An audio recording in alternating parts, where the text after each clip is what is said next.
Assalamualaikum warahmatullahi wabarakatuh.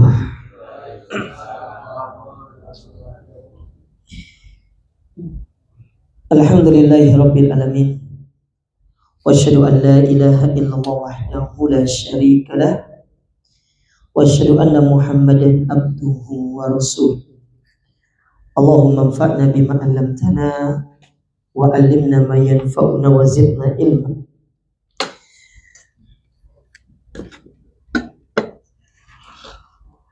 Wa aslih lana sya'nana kullah wa la takilna ila anfusina tarfata ain.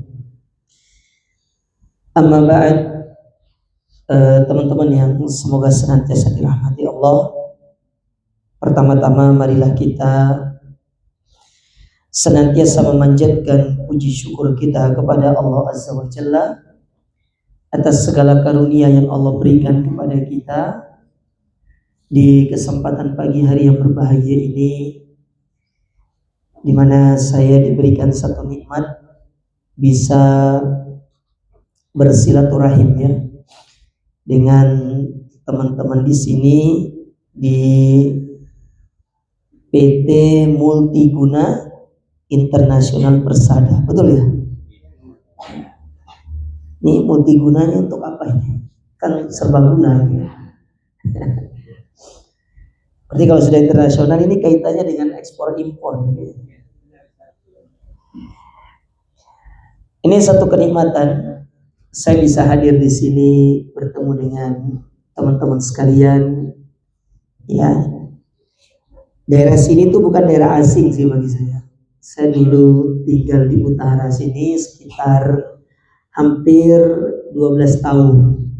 Ya. Jadi Perak ini termasuk tempat main dulu. Dan setelah akhirnya saya memutuskan untuk berpindah tempat tinggal menuju paling selatan. Ya. Bukan Surabaya, tetapi Surabaya Coret tempatnya. Akhirnya saya pindah ke Waru. Waru itu kan Surabaya Coret sebenarnya. Karena dia itu Waru itu kan kepanjangannya warga rumput tapi nggak dianggap. Itu sebenarnya. Ya. Tapi teman-teman yang semoga senantiasa dirahmati Allah. Untuk efisiensi waktu ya, saya tidak berpanjang lebar dari mukadimah. Tema kita pada kesempatan ini yaitu berkaitan dengan kenapa semua ini terjadi. Tema kita ini kita angkat dari fenomena yang terjadi belakangan ini, di mana banyak sekali musibah-musibah atau ujian-ujian yang menimpa kita. Kehidupan seorang insan di dunia ini yang perlu dipahami, kita tidak akan pernah lepas dari 3 hal. Yang pertama, nikmat. Bahwasanya Allah Subhanahu wa taala akan senantiasa meliputi seluruh makhluk-makhluknya. Tidak terkhusus manusia, tapi seluruh makhluknya dengan kenikmatan-kenikmatan. Bukan hanya orang yang beriman, tetapi juga orang-orang yang tidak beriman. Artinya bukan hanya orang muslim, tapi orang kafir pun akan diberikan nikmat. Cuma nanti ada pembagiannya. Ada nikmat yang sifatnya umum, ada nikmat yang sifatnya khusus. Contoh nikmat sifatnya umum seperti harta. Itu nikmat yang sifatnya umum. Bukan hanya orang Islam yang dapat harta. Orang kafir juga dapat harta. Orang non-muslim juga dapat harta. Atau juga banyak orang-orang kaya itu rata-rata dari orang kafir. Kita kalau melihat majalah misalkan ya, seperti majalah Times misalkan, ketika merilis siapa orang-orang kaya dengan aset yang terbanyak, ada tuh pemilik Meta, pemilik Tesla misalkan, yang mana notabene mereka itu adalah orang-orang kafir. Sehingga dari sini teman-teman itu harus membuang ekspektasi yang selama ini dikembangkan dalam mindsetnya, bahwasanya kalau saya dapat harta itu, berarti saya istimewa. Belum tentu. Orang kafir banyak yang kaya. Coba lihat siapa yang memegang kekayaan di Indonesia ini.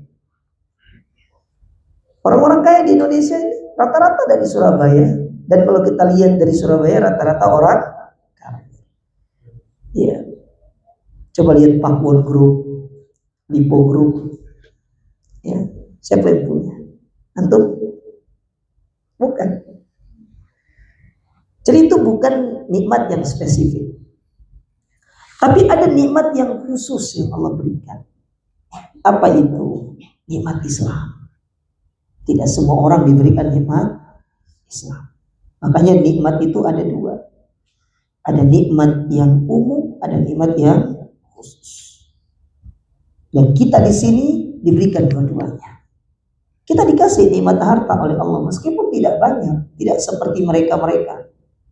Tapi mereka tidak mendapatkan nikmat khusus. Kita muslim, kita hamba Allah. Kita menjadi orang yang tunduk dan patuh kepada Allah. Dan itu yang tidak dimiliki oleh mereka-mereka orang kafir. Ini yang pertama. Yang kedua, yang akan kita rasakan dalam hidup yang tidak bisa kita menghindarinya. Kalau tadi nikmat berarti lawannya, yaitu ujian atau musibah. Dan ini akan menjadi pembahasan kita. Sedangkan yang ketiga, yaitu perbuatan dosa. Tidak ada di antara kita yang tidak berdosa. Minimal dosa kecil. Apa contoh dosa kecil? Lawan arus. Siapa yang tadi ke kantor lawan arus? Siapa yang tadi ke kantor lawan arus? Mbak-mbak biasanya. Dia keluar dari gang itu, disuruh belok kiri, putar baliknya jauh. Soalnya di sini ada yang dekat.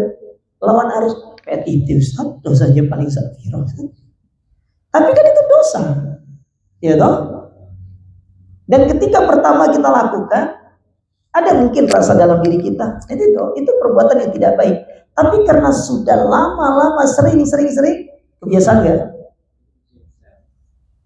Dianggap satu hal yang lumrah atau yang salah? Itulah dosa. Dosa itu begitu. Pertama, kita rasakan hati tidak tenang nih, tidak nyaman. Tapi karena sudah terbiasa, sering kita lakukan, ya mislah sudah menjadi satu kebiasaan. Makanya ketika kita terjatuh dalam perbuatan dosa, kawan-kawan, jangan lupa untuk selalu beristighfar. Makanya saran saya nih, teman-teman ya, ngelawan arus, jangan lupa untuk istighfar supaya tidak dosa ya udah dosa, setelah itu istighfar kepada Allah. Baik, musibah.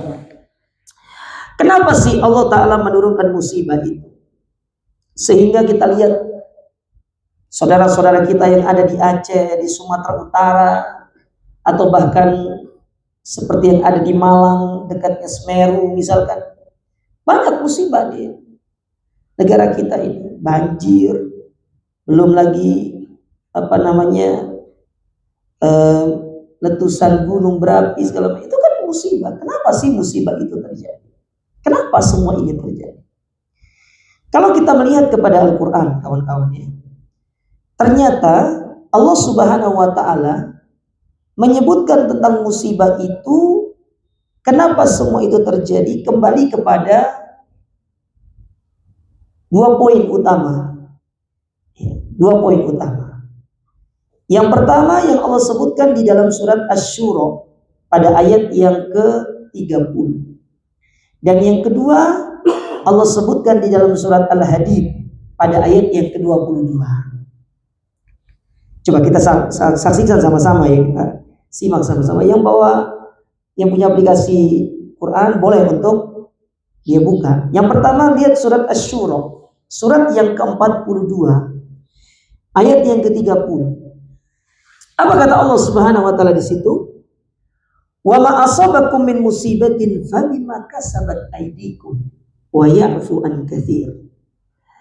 Dan tidaklah satu musibah menimpa kalian di atas muka bumi ini melainkan semua itu disebabkan karena perbuatan tangan kamu sendiri. Dan sesungguhnya Allah Subhanahu wa taala telah banyak memaafkan kesalahan. Perhatikan ayat itu. Allah menisbatkan musibah yang turun kepada siapa? Kepada manusia. Akibat perbuatan tangan manusia. Kalau kita ngomong perbuatan tangan manusia, berarti itu sebagai kiasan untuk perbuatan dosa. Berarti musibah yang turun itu di antara sebabnya adalah karena perbuatan dosa manusia. Karena Allah katakan di situ, "Fabima kasabat aydikum." Itu sebabnya karena dosa kalian, perbuatan tangan kalian, tangan-tangan kalian yang selalu berbuat kezaliman, berbuat keburukan kepada sesama, kepada alam. Coba lihat kepada alam. Apa yang dilakukan manusia kepada alam ini? Dia babat semua hutan itu. Dihilangkan semua hutan itu. Sehingga Allah pun menghukum dengan menurunkan banjir. Siapa yang berbuat? Manusia. Siapa melakukan itu? Manusia. Tetapi bukan saya. Intinya manusia. Allah tidak mengatakan kita. Allah tidak mengatakan saya, teman-teman yang ada di sini. Tidak. Tapi Allah katakan disebabkan karena perbuatan tangan kamu sendiri. Karena manusia. Itulah yang menyebabkan kenapa Allah menurunkan musibah. Ini yang pertama. Ayat yang kedua, teman-teman buka dalam surat Al-Hadid. Dalam surat Al-Hadid. Surat Al-Hadid, surat yang ke-57.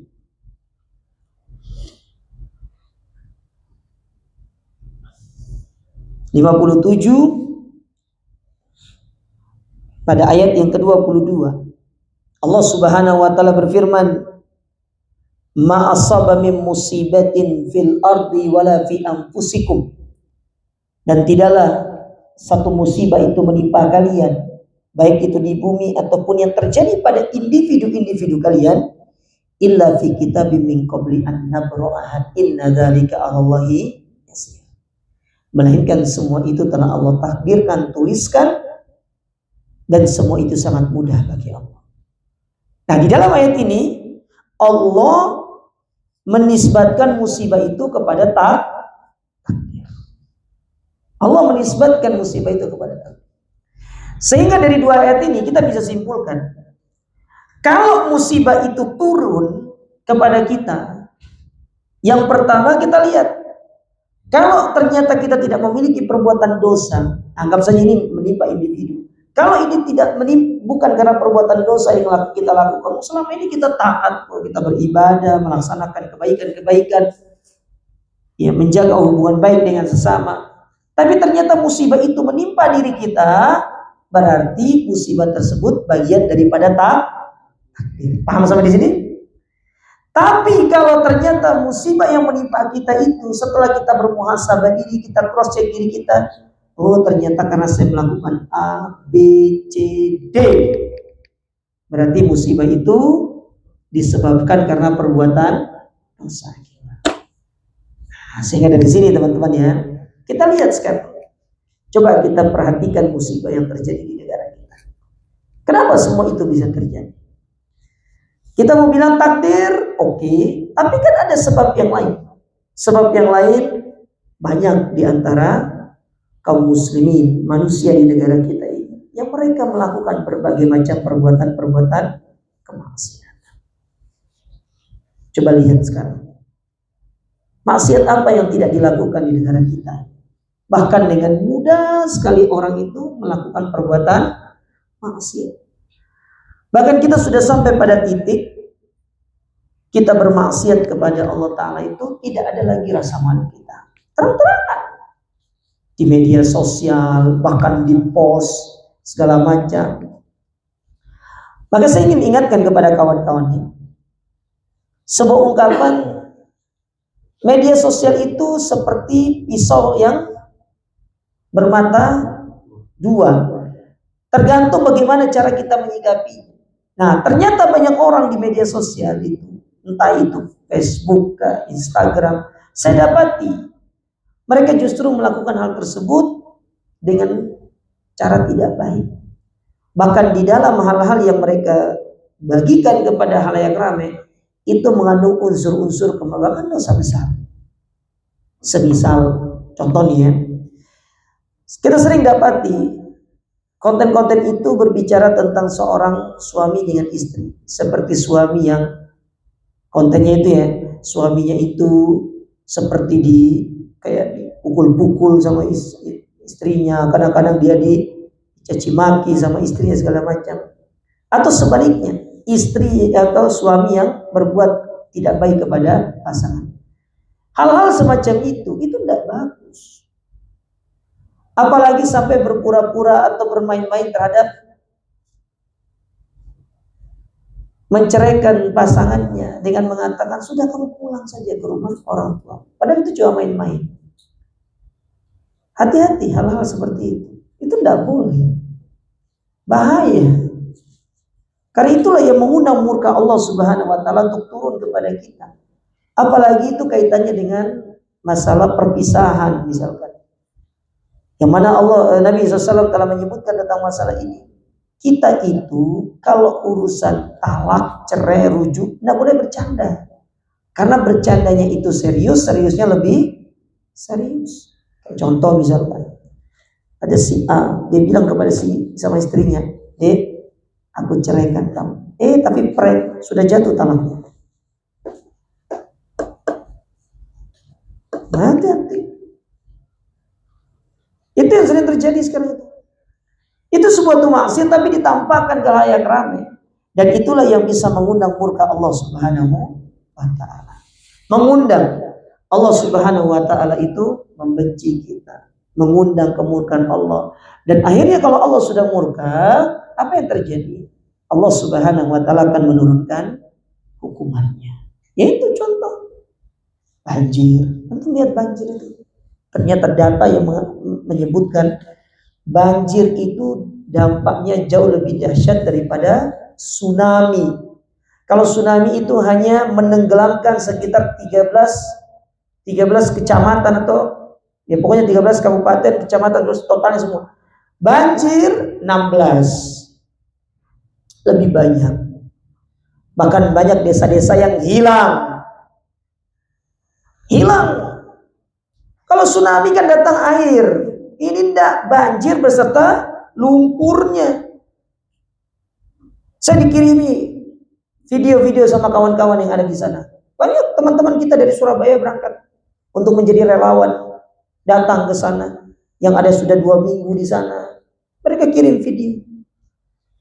Bagaimana rumah yang 2 lantai tinggi tiba-tiba rata dengan tanah.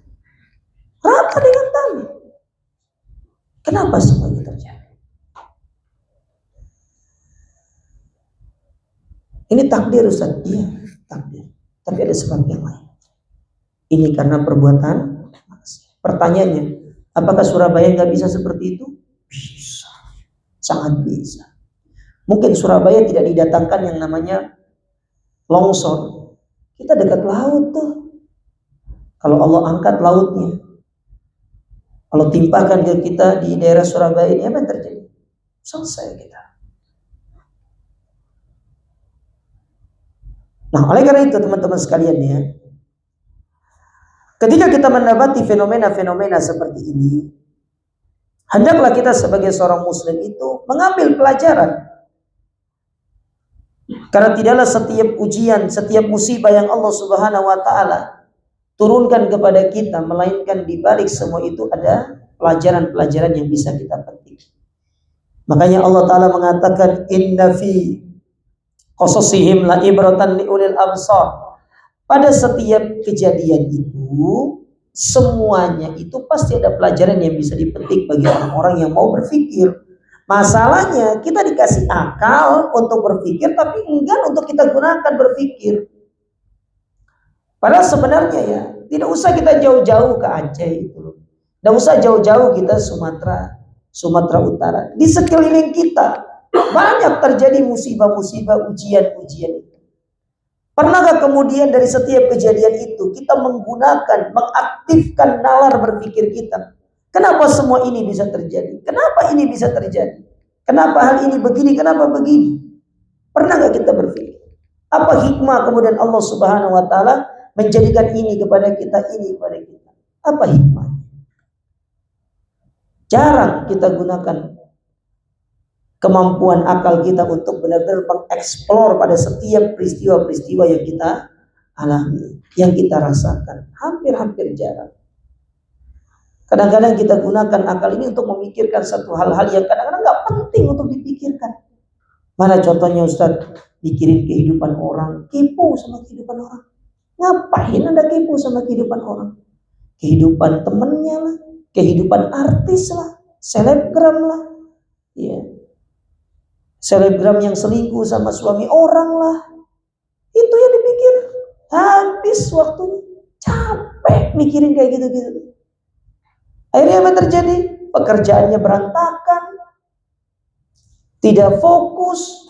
Sudah gitu tidak amanah dengan pekerjaan. Kenapa? Mikirkan sesuatu yang tidak pantas untuk dipikir. Tapi sebaliknya ketika Allah memberikan banyak sekali peristiwa-peristiwa dalam kehidupan ini untuk kita ambil pelajaran, tidak kita gunakan untuk berpikir. Kita anggap suatu hal, ya bisa, seperti itu aja. Kurang tepat. Akal itu nikmat. Bayangkan, ketika seorang telah dicabut akalnya oleh Allah, apa yang terjadi? Gila. Teman-teman mau keliling Tanjung Sadari sana, mungkin keliling sampai Perak sana, seperti orang gila itu kan. Sudah gitu tidak pakai baju keliling. Gak ada akal. Allah cabut nikmat akal. Tidak bisa berpikir. Ketika Allah masih memberikan kita akal untuk berpikir pada setiap peristiwa-peristiwa yang terjadi, dari segala kejadian-kejadian yang ada dalam hidup ini, hendaklah kita mengambil pelajaran. Paling tidak satu pelajaran yang membuat kita bisa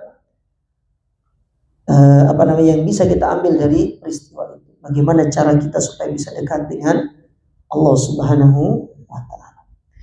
Tapi teman-teman yang semoga senantiasa dirahmati Allah, ketika Allah Subhanahu wa Ta'ala menurunkan musibah, menurunkan ujian apapun, bukan berarti Allah Ta'ala itu murka kepada hamba-hambanya. Sehingga para ulama itu mengatakan, apa bedanya ujian dengan azab? Apa bedanya ujian dengan azab? Ada yang bisa jawab? Saya kasih kue. Alhamdulillah. Kuenya boleh pilih. Kan cuma dapat satu-satu kan? Ini saya tambah. Apa bedanya ujian dengan azab?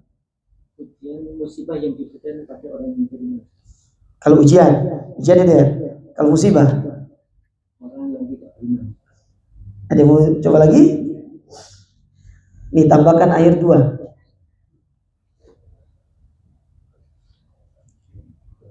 Sudah benar jawab beliau. Ada yang mungkin ada yang punya pandangan lain?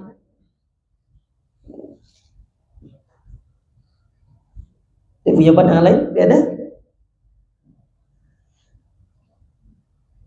Baik. Ujian itu Allah timpahkan kepada orang-orang yang beriman dengan tujuan untuk mengangkat derajatnya. Dalam rangka untuk mengangkat derajat orang beriman tersebut. Makanya harus ada ujian. Kayak seorang yang sekolah, dia kepingin naik dari kelas 1 ke kelas 2, maka harus melalui ujian untuk mengangkat derajatnya. Kalau dia belum lulus dari ujian itu, dia tidak akan naik. Dia tidak akan naik derajatnya. Tapi ketika dia bisa menghadapi semua itu secara proporsional syariat, dia kemudian akan diangkat derajatnya. Makanya coba lihat, kalau memang ujian itu tidak ditimpakan kepada orang beriman, yang pertama kali yang tidak merasakan ujian tentu adalah para nabi dan rasul. Para nabi diuji nggak? Para rasul diuji. Coba lihat Nabi SAW diuji selama dakwah. Nabi itu kalau teman-teman baca sejarah, 3 tahun pernah diboikot, tidak boleh belanja di pasarnya orang Mekah. Kalau belanja dinaikkan harganya jadi 10 kali lipat. Nabi nggak bisa apa-apa. Terus apa yang terjadi? selama 3 tahun para sahabat dan Nabi SAW ada yang makan sandalnya dimakan. Ada yang makan dedaunan. Sehingga mohon maaf ini ya, sampai-sampai kata sebagian penulis sejarah dari riwayat-riwayat yang datang, kotoran-kotorannya para sahabat itu layaknya kotoran kambing. Kurang serang. Nggak ada yang mau dimakan.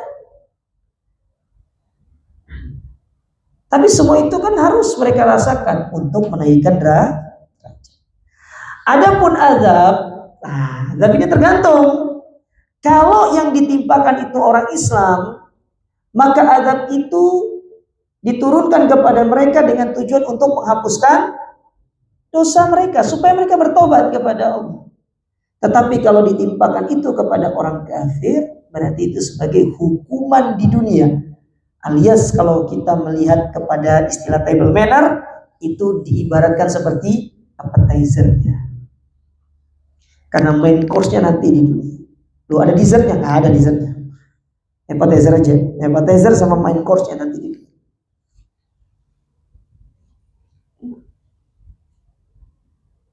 Makanya kalau kita tertimpa satu ujian, satu musibah,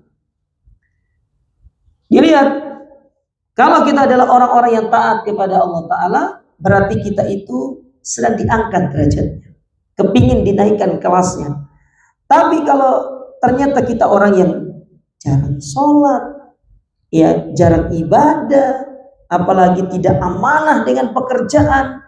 Ingat teman-teman di sini tuh mengambil amanah loh ya, berupa surat kontrak. Tanda tangan Anda itu dipertanggungjawabkan nanti di hari kiamat.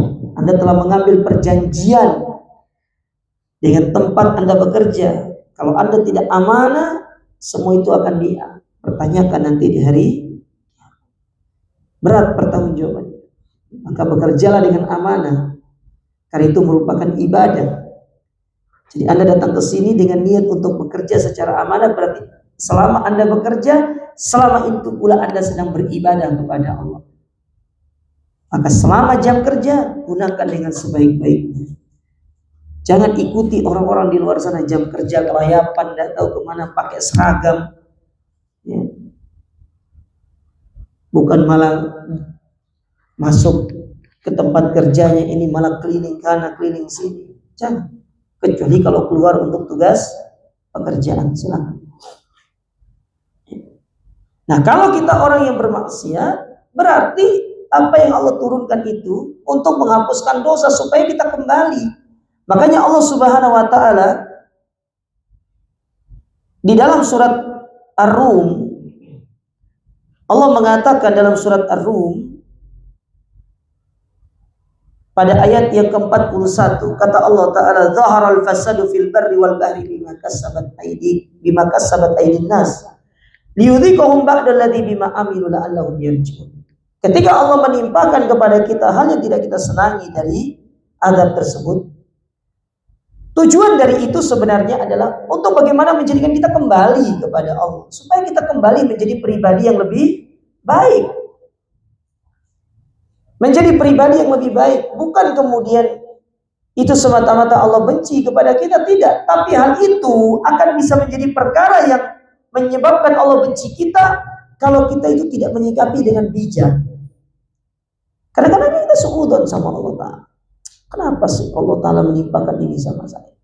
Coba husnudzon aja lah. Oh, Allah sayang sama saya, Allah ingin mengangkat derajat saya, Allah ingin menghapuskan dosa-dosa saya. Maka jadikan itu sebagai sarana untuk kita semakin dekat dengan Allah. Tapi kalau kita suudzon sama Allah, kenapa sih Allah begini-begini? Percuma aku sholat juga, nyatanya tetap aku ditimpakan ujian seperti ini. Maka berarti Anda memilih jalan untuk tetap dibenci oleh Allah Subhanahu wa Ta'ala. Teman-teman yang semoga senantiasa dirahmati Allah, apa hikmah ketika Allah menimpakan ujian kepada kita? Banyak hikmah. Tapi pada kesempatan ini saya tidak sebutkan banyak-banyak, mengingat waktu yang terbatas. Yang pertama, ketika Allah Ta'ala menimpakan ujian kepada kita, ternyata ujian itu dalam rangka untuk mengingatkan kepada kita kalau kita hamba yang lemah. Kita ini hamba yang lemah. Kita ini makhluk yang lemah. Kita butuh kepada yang maha kuat. Maka dari sini kita tidak boleh sombong. Kita harus mengakui diri kita lemah. Oleh karenanya Allah Ta'ala mengatakan dalam Al-Quran, ya ayyuhalladzina amanu ista'inu bis sabri wassalah. Minta pertolongan sama Allah. Dan cara kita meminta pertolongan kepada Allah itu bisa dengan kita berdoa, bisa dengan kita bersabar. Karena kita hamba yang lemah. Jangan pura-pura kuat di hadapan Allah. Sekuat apapun kita jemaah, sekuat apapun antum berlari, Ustaz karena sudah ikut ya lari 25 kilo maraton. Ini mau targetnya 40 kilo maraton. Boleh antum kuat, kuat lari, antum kuat nge-gym, ngangkat barbel sekian kilo segala macam. Tapi tidak semua orang kuat untuk menerima ujian. Tidak semua orang kuat menerima ujian. Jangankan ujian besar, sakit gigi, banyak orang gak sanggup. Lalu, tapi ngangkat barbel kuat, pergi lari kuat, maraton kuat, 10 kilo, 20 kilo, 40 kilo, gak cukup lari di Indonesia, lari ke luar negeri. Pergi ke Jepang, pergi ke Jerman, ikut lari. Tidak cukup lari di luar negeri, lari dari kenyataan. Lari. Tapi tidak semua orang yang kuat lari itu, kuat pergi nge-gym, kuat apa segala macam, dia sanggup untuk menahan ujian yang ringan, tidak semua. Tapi ada orang secara fisiknya dia tidak sempurna. Mungkin kakinya hilang satu, mungkin tangannya tidak ada. Tapi dia menjadi orang yang kuat untuk menghadapi ujian. Dan semua itu tidak lepas dari pertolongan Allah. Saya kasih contoh. Teman-teman pernah lihat ada orang yang kakinya tidak ada satu terus bisa sholat sambil berdiri panjang? Lama. Giliran kita yang dua kakinya. Kadang-kadang kita suka merasa pegel. Dia diuji loh sama Allah Ta'ala itu. Dia punya kaki dia satu. Tapi dia bisa berdiri sholat itu. Dan tidak merasa capek. Oh, kita punya dua kaki, jarinya lengkap. Giliran imam baca ayat di atas wadduha saja itu sudah banyak yang keluh. Gimana kalau kita tidak punya satu kaki? Oh, Ustaz, mungkin kalau anda tidak punya satu kaki, anda kuat. Harusnya ketika antum punya dua kaki, antum harus lebih kuat daripada yang satu kaki. Ini nyatanya enggak.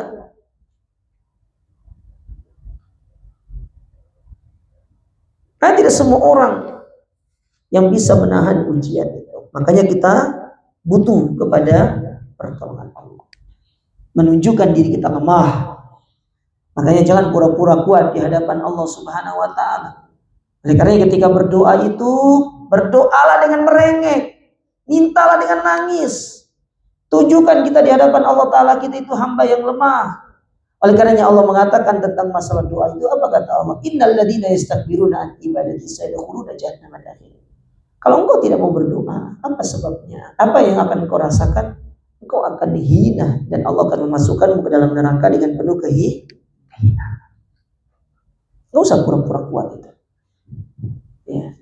Di hadapan Allah tunjukkan diri kita lemah, kita butuh kepada Allah.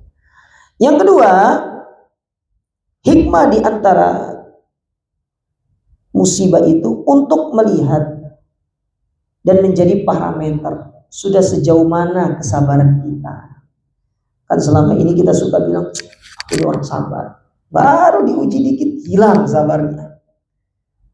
Makanya untuk supaya terus di-upgrade kesabarannya, Allah pasti akan terus menimpakan ujian kepada kita.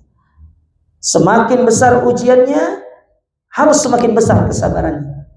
Makanya ketika kita itu belum bisa melewati ujian yang kecil karena kesabaran kita yang masih kurang baik, Allah tetap memberikan ujian itu kepada kita. Ketika kita sudah dirasa pantas untuk dikatakan naik kelas, Allah kasih ujian yang lebih besar.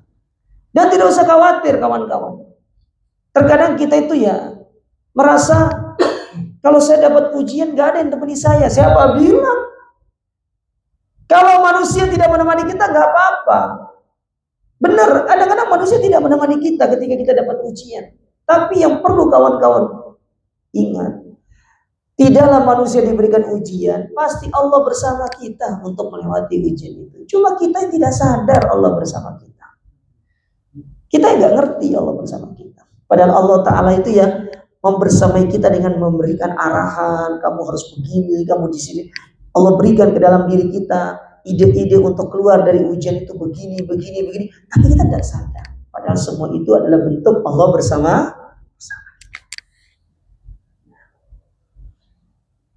Makanya stop merasa sendiri.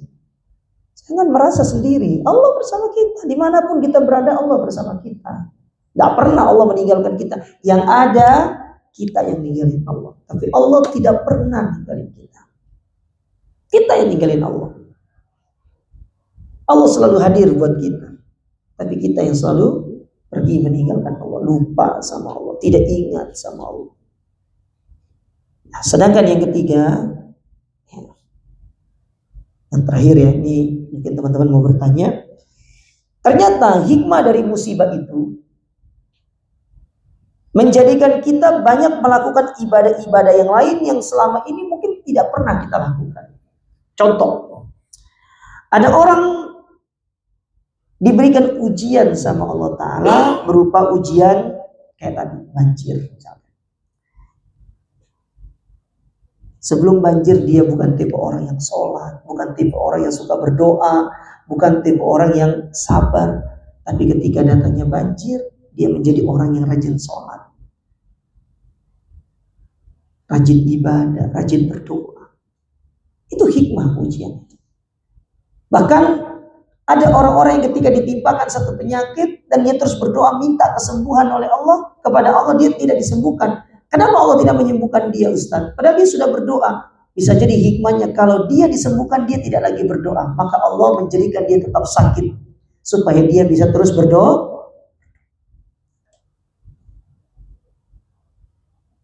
Coba teman-teman renungkan. Pernah nggak teman-teman itu tertimpa satu ujian, satu musibah, lalu setelah itu teman-teman berdoa, bermunajat kepada Allah? Betapa nikmatnya bermunajat kalau dapat musibah. Dan kadang-kadang banyak orang tidak paham masalah. Yang dia tahu itu hidup di dunia itu pokoknya kesenangan, bahagia.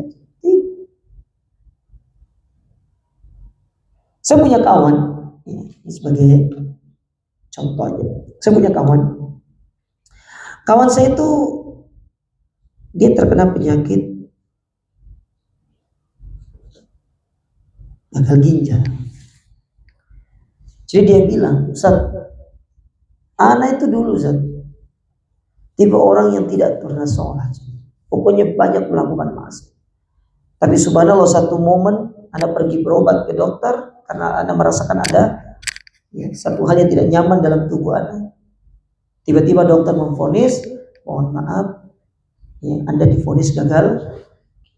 Setelah divonis gagal ginjal, kata dia, saya baru tahu betapa nikmatnya berdoa, betapa nikmatnya bermunajat, betapa nikmatnya sholat. Karena sebelumnya tidak pernah. Dia sehat, sebelumnya merasa dia sehat. Jadi dia itu melakukan hal yang dia inginkan sesuka hatinya. Dia tidak peduli dengan ibadah, yang penting dia ya seperti prinsip sebagian orang-orang sekarang ini, kecil dimanja, yang muda foya-foya, tua kaya raya, mati masuk surga katanya. Punya prinsip seperti itu. Jadi nggak perlu ibadah, foya-foya saja. Dunia ini tempat foya-foya. Jadi sebelum itu dia dapat musibah. Dia itu orang yang tidak pernah merasakan hal-hal yang menyakitkan. Tiba-tiba divonis dia gagal ginjal. Kata dia cerita, ya Allah Zat, dari situ saya tahu rasanya betapa nikmatnya berdoa, menangis ketika berdoa itu, bangun sholat malam sepertiga malam terakhir, betapa nikmatnya. Dan saya berharap, kata dia, kalaupun Allah nanti memberikan kepada penyakit saya ini, ya berangsur baik, ya, saya yakin saya tidak akan bisa sembuh karena hampir sedikit dan hampir jarang orang-orang yang terkena gagal ginjal itu bisa sembuh. Tapi paling tidak dengan penyakit yang saya rasakan ini, saya tahu betapa pentingnya saya harus ibadah itu kepada Allah Subhanahu. Ada orang-orang seperti itu. Dan bisa jadi kita akan merasakannya. Tapi mungkin Allah akan memberikan ujian yang kecil. Tapi coba lihat dari ujian kecil itu kita tahu betapa pentingnya ibadah-ibadah yang selama ini kita tinggalkan. Dan demikianlah cara Allah Ta'ala untuk memanggil kita agar kita bisa melakukan ibadah yang kita tinggalkan selama ini.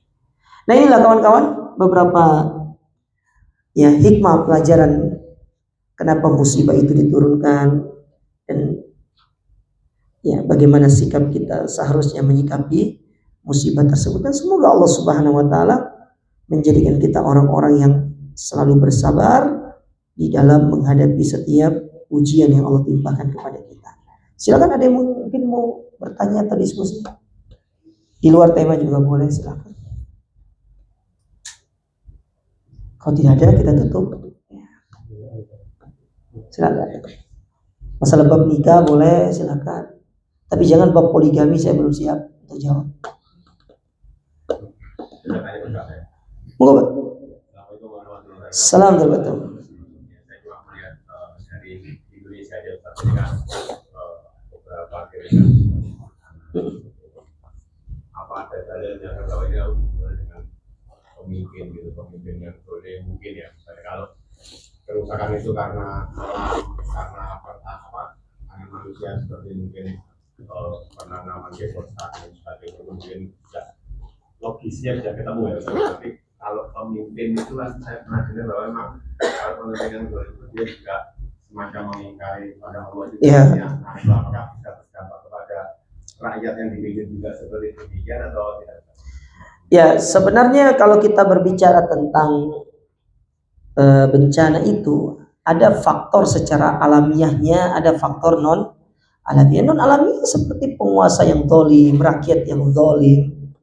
Ya, bisa seperti itu. Bahwasanya satu negeri itu akan aman kalau pemimpin dan rakyatnya sama-sama taat sama Allah. Masalahnya dalam konsep Islam itu pemimpin yang taat itu lahir dari rakyat yang taat dulu lah. Gimana kita mau melahirkan pemimpin yang taat? Kitanya saja diri tidak taat. Sederhana saja. Jangan berharap lahirnya pemimpin yang amanah kalau kita sendiri sebagai karyawan tidak amanah. Belajarlah untuk membangun hal tersebut dari diri kita terlebih dahulu. Itu konsepnya seperti itu dalam Islam itu. Seperti yang sering didengung-dengungkan. Kita butuh pemimpin seperti Umar bin Khattab. Maka kita jawab, Umar itu lahir dari komunitas para sahabat yang taat kepada Allah. Maka kalau kepingin pemimpin yang adil, pemimpin yang besar, pemimpin yang seperti Umar, kita dulu harus jadi rakyat yang baik. Karena semua ini saling berkaitan. Nah, kalau sudah rakyatnya baik tapi pemimpinnya zalim, bisa jadi karena memang itu ujian kepada rakyatnya. Jadi rakyat ujian pemimpinnya, pemimpin ujian rakyatnya. Jadi ada sebab yang sifatnya memang menyangkut hal tersebut kayak tadi masalah pohon, tapi ada yang di luar itu dan mungkin kata para ulama kalau dipikirkan secara logika nggak masuk. Cuma demikianlah Allah Ta'ala menghukum manusia itu dengan cara seperti itu karena perbuatan dari dosa. Makanya saya bilang tadi, mulai dari kantor ini teman-teman belajar amanah, belajar menjadi pegawai yang baik, sampai di rumah amar ma'ruf nahi mungkar ditegakkan. Di sini juga amar ma'ruf ditegakkan di sini. Jangan saling mendukung dalam keburukan, tapi saling menasihati dalam kebaikan. Kalau ada kawan yang menasihati kita, ingat itu bukan dia sebenarnya, tapi Allah yang ingin menasihati kita, tapi melalui perantara kawan. Kadang-kadang kita benci kalau dinasihati sama kawan itu. Jangan, itu diantara bentuk kebaikan untuk kita. Sudah terimalah dengan lapang dada. Makanya kan sebuah ungkapan, undur maqalah wa la tandur man qala. Lihat apa yang disampaikan, jangan lihat kepada yang mengucapkan. Kadang mungkin yang mengucapkan itu bukan orang-orang yang menurut kita bukan orang-orang yang baik juga, tapi ucapan dia benar. Kalau itu untuk bisa memperbaiki diri, meningkatkan kualitas diri kita, kenapa enggak gitu loh? Kenapa tidak? Nah, jadi teman-teman ya, semua musibah bencana di atas muka bumi ini tidak hanya itu sebabnya karena fenomena alamnya, bukan hanya karena ya fenomena sebab yang secara langsung, tapi ada sebab yang tidak langsung. Karena perbuatan dosa kita, perbuatan maksiat, pemimpin yang zalim, rakyat yang zalim. Maka semua ini kita berupaya untuk memperbaikinya masing-masing sesuai dengan kemampuan kita.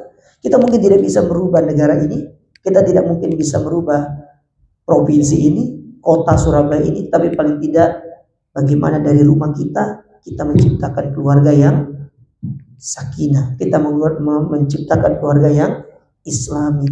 Dari keluarga-keluarga yang islami akan muncullah masyarakat yang madani. Kalau sudah masyarakatnya madani, enak hidupnya.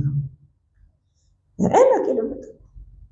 Di pasar nggak ada yang bohong, yang jual tidak akan banyak yang menipu. Ini jualnya menipu, di pasar banyak yang bohong. Katanya ikannya fresh, tapi ternyata ikannya itu sederhana seperti itu tuh.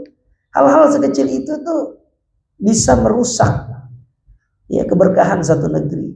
Makanya Allah mengatakan dalam Al-Quran, Innallaha la yughayyiru ma biqaumin hatta yughayyiru ma bi anfusihim. Tidak akan berubah kondisi satu negeri, satu kaum, kecuali kita yang berusaha untuk merubah diri kita sendiri secara pelan-pelan. Kurang lebih seperti itu. Ada lagi mbak-mbaknya? Ya, saya pernah baca bahwasanya nanti di hari kiamat itu akan terjadi kepanikan, kebingungan di antara kita semuanya. Tapi di situ ada beberapa atau golongan mungkin itu yang menghadapi kiamat itu dengan tenang. Nah, itu golongan yang mana? Secara umum kalau disebutkan di dalam Al-Quran seperti yang Allah katakan, kata Allah Subhanahu wa taala, ya ayuhan nas ittaqullah, ya ayuhan nas, wahai manusia bertakwalah kalian kepada Allah, inna zalzalatas saati syai'un azim, sesungguhnya kegoncangan di hari kiamat itu sangat dahsyat. Secara hukum asal manusia nanti di hari kiamat itu dia akan mendapati kiamat itu dengan penuh huru-hara, manusia akan berhamburan, apalagi nanti ketika dibangkitkan di padang mahsyar, maka semua manusia itu dia akan berusaha untuk menyelamatkan dirinya sendiri. Nah, terus ada golongan orang-orang yang mereka itu dia santai menghadapi hari kiamat itu. Ya, dia santai. Ada yang mengatakan golongan ini diantaranya adalah mereka para syuhada, orang-orang yang mati syahid. Ada pula yang mengatakan mereka-mereka yang masuk ke dalam kategori orang-orang yang siddiqin, yang selama di dunia mereka jujur kepada Allah Ta'ala dalam keimanan. Ada pula yang mengatakan bahwasanya yang mendapati ketenangan ini mereka adalah orang-orang yang akan mendapatkan syafaat nanti di hari kiamat.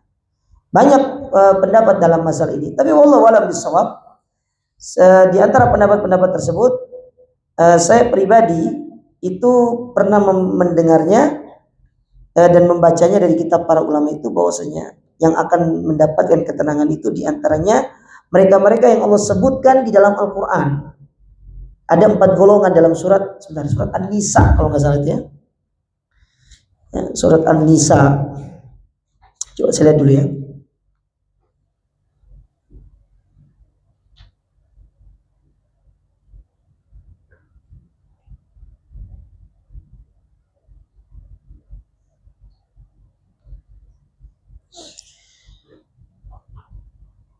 Dalam surat An-Nisa pada ayat yang ke-69. Kata Allah Ta'ala di situ, dan orang-orang yang taat kepada Allah dan Rasulnya, mereka akan mendapatkan nikmat dari Allah Ta'ala seperti nikmat yang diberikan kepada kalangan para nabi, para siddiqin, para syuhada dan sholihin. Jadi mereka itu ada 4 yang akan merasakan ketenangan nanti di hari kiamat. Yang pertama dari kalangan para nabi, yang kedua dari kalangan para siddiqin, yang ketiga syuhada, yang keempat sholihin. Kita mungkin tidak bisa masuk golongan pertama nabi, kita bukan nabi soalnya. Yang kedua orang-orang yang siddiqin. Nah, ini agak berat karena keimanan kita selama ini suka kembang kempis. Yang ketiga orang-orang yang syuhada, yang mati syahid. Nah, ini juga tidak semua orang bisa mendapatkan pahala mati syahid, tapi yang keempat masih bisa, golongan orang-orang yang soleh. Siapa golongan orang-orang yang soleh itu? yaitu mereka-mereka yang selama di dunia mereka senantiasa beramal, memperbanyak amal-amal kebaikan, mengikuti sunnah Nabi SAW, menjauhkan perkara-perkara yang tidak ada contohnya. Maka kelak mereka akan menerima catatan dengan tangan kanannya. Itulah golongan yang akan tenang nanti di hari kiamat, karena mereka masuk dalam golongan catatan dengan tangan kanan, dan mereka terima catatan itu dari depan-depan mereka. Wallahu a'lam bishawab. Ini yang bisa kita sampaikan pada kesempatan ini. Kurang lebihnya mohon maaf. Wa jazakumullahu khairan atas perhatian teman-teman sekalian. Kita akhiri dengan doa kafaratul majlis. Subhanakallahumma rabbana bihamdika asyhadu an la ilaha illa anta astaghfiruka wa atubu ilaik. Wa akhiru da'wana alhamdulillahirabbil alamin.